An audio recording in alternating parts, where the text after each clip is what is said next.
Assalamualaikum warahmatullahi wabarakatuh. Waalaikumsalam warahmatullahi wabarakatuh. Yang saya hormati dosen pemangku mata kuliah pengantar ilmu ekonomi, Ibu Rahmawati SPD MPD, dan teman-teman yang saya banggakan.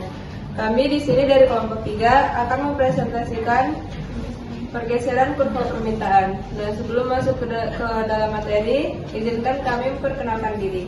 Izin memperkenalkan diri, nama Rifa Amanda, NPM 2513031068. Izin memperkenalkan diri, nama saya Zahra Alfiria, NPM 2513031069. Izin memperkenalkan diri, nama saya Nurul Jaya, NPM 2513031018. Izin memperkenalkan diri, nama saya Dwi Oktavia Ramadhani dengan NPM 2513031057. Dan selanjutnya kita akan masuk pada materinya. Pada materi dipersilakan. Pergeseran kurva permintaan adalah pergeseran seluruh kurva permintaan dari ke kanan atau ke kiri. Hal ini terjadi karena adanya perubahan faktor. Contohnya adalah jika pendapatan konsumen mengalami peningkatan, maka permintaan akan suatu barang itu akan mengalami peningkatan sehingga mengakibatkan kurvanya akan bergeser ke arah kanan. Begitu pula sebaliknya, jika pendapatan konsumen mengalami penurunan, maka konsumen itu akan mengurangi konsumsinya terhadap suatu barang itu sehingga kurvanya akan mengalami perubahan pergeseran ke arah kiri. Ya. Nah,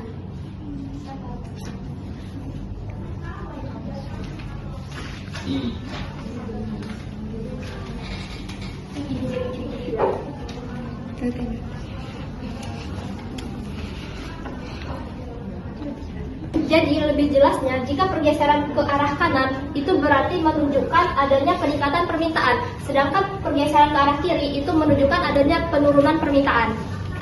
jadi jumlah barang yang diminta itu akan mengalami perubahan apabila terjadinya perubahan harga pada barang itu sendiri. Nah, kenaikan harga barang itu akan menyebabkan jumlah barang yang diminta itu akan menjadi berkurang.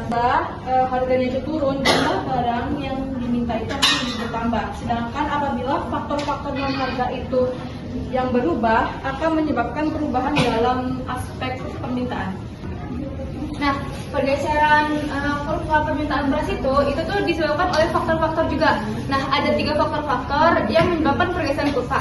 Yang pertama itu adalah pendapatan konsumen, yang kedua adalah harga substitusi, dan yang ketiga adalah selera konsumen. Yang pertama itu adalah pendapatan konsumen. Nah, kalau misalnya pendapatan konsumen itu naik, otomatis pergeseran kurvanya itu akan naik ke atas kiri kanan. Nah, terus tuh kalau misalnya pendapatan si konsumen itu menurun, otomatis dia juga akan menurun pergeseran kurvanya. Nah, yang kedua itu ada barang substitusi. Nah, barang substitusi itu adalah barang pengganti.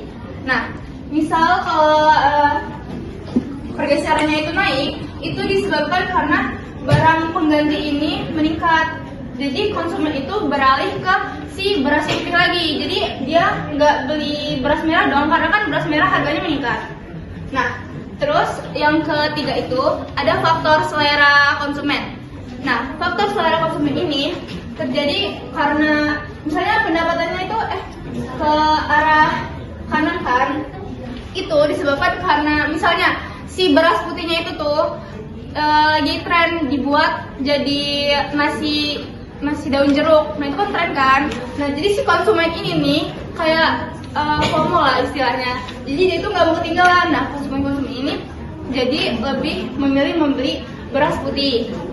Nah, kalau misalnya turun ke bawah, itu disebabkan karena ada beberapa konsumen yang kurang minat sama beras putih.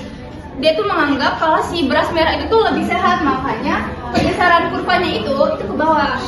Nah, sekian penjelasan materi dari kelompok kami. Apakah teman-teman semua ada yang ingin ditanyakan?